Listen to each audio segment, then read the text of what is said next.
রাত ঠিক 2টো। শহরের রাস্তাটা তখন একেবারে ফাঁকা।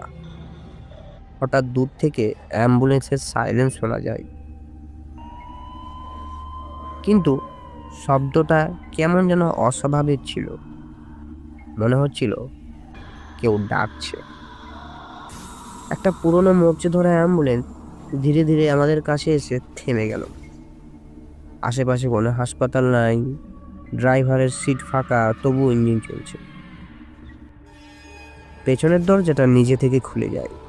ভেতরে কোনো রোগী নেই, শুধু একটা স্ট্রাকচার, আর তাতে লেগে থাকা শুকনো রক্তের দাগ। আলো একেবারে নিভে জ্বলার উঠে মাঝের ভেতরে একটা ছায়া বসে দেখতে থাকা যায়। হঠাৎ ভেতর থেকে ফিসফিস করে একটা কণ্ঠ শোনা যায়, তোর নাম কি? ভয়ে একজন অজান্তে নিজের নাম বলে ফেলে। সেকেন্ডের মধ্যে দরজাটা বন্ধ হয়ে যায় সজোরে। সাইরেন থেমে যায়, অ্যাম্বুলেন্সটা অন্ধকারে যেন মিলিয়ে গেল। পরদিন সকালে রাস্তাটা ঠিকই থাকে, কিন্তু যিনি নাম বলেছিলেন তাকে আর কোনোদিনও দেখা যায় না।